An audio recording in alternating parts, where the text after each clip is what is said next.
Shalom saudara-saudari semua. Pada kesempatan ini saya bersama teman saya akan menjawab 3 pertanyaan tadi. Jadi saya akan menjawab pertanyaan mengenai imam. Sebenarnya siapa itu imam dan apa saja tugas dan tanggung jawabnya.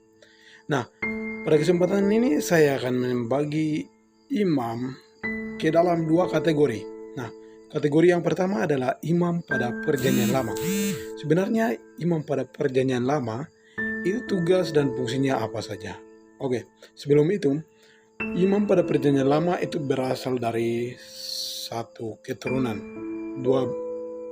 Bangsa Israel mempunyai 12 suku, sehingga satu suku dikhususkan untuk melayani Tuhan. Nah, suku tersebut merupakan suku Lewi. Nah, suku Lewi mempunyai tanggung jawab untuk mengurus kepentingan sebagai seorang imam di bait suci maupun kepentingan dengan umat Israel dengan Allah. Nah, jadi pada kesempatan ini saya akan membahas beberapa tugas dan tanggung jawab mereka, yaitu yang pertama tugas mereka adalah mempersembahkan korban-korban umat Israel kepada Tuhan. Nah, kenapa mereka mempersembahkan korban-korban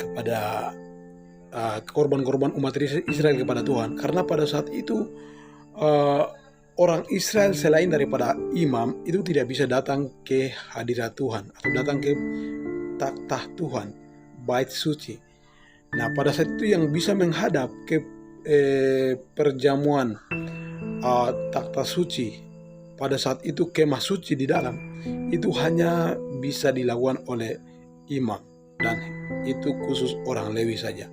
Nah, itu ayatnya Imamat pasal 1 sampai dengan 4 membahas tentang itu. Kemudian tugas imam yang berikut adalah melakukan ritual ibadah di ruang kudus bait suci setiap hari. Nah, jadi orang Israel ini mereka semua tidak bisa datang. Oleh sebab itu orang Lewi punya tugas khusus untuk beribadah, berdoa tentang kepentingan orang Israel kepada Tuhan. Jadi mereka itu orang Lewi atau imam ini seperti jaringan yang koneksi antara HP dengan jaringan WiFi. Nah, mereka itulah yang berhubungan dengan Tuhan Allah dan umat Israel. Itulah tugas pada saat itu. Nah, kemudian saya sudah mengkategorikan ke dalam 2. Jadi yang pertama itu, yang kedua merupakan imam pada saat ini, pada saat Perjanjian Baru. Sebenarnya siapa itu imam? Nah, imam itu dikatakan dalam Alkitab, ini ayatnya, bahwa kita semua orang percaya punya tanggung jawab sebagai imam. Nah, kita semua dikatakan sebagai imam-imam. Oleh sebab itu, tugas sebagai imam pada kesempatan ini adalah mewartakan dan memberitakan firman Tuhan, serta memberkati orang lain dengan apa yang Tuhan berikan, apa kelebihan yang Tuhan berikan kepada kita untuk menjadi berkat atau untuk memberkati orang lain dengan apa yang kita miliki. Nah, itulah sesungguhnya tugas imam pada saat ini. Apabila saudara orang percaya, saudara punya tanggung jawab untuk menjadi berkat, menjadi saluran berkat di tengah-tengah dunia ini.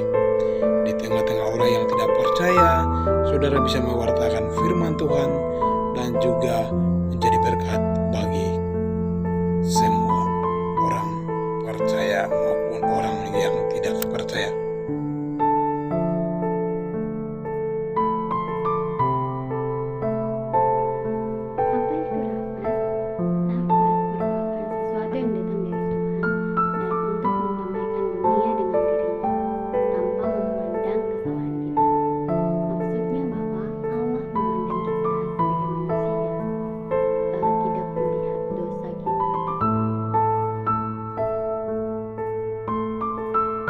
Anugerah merupakan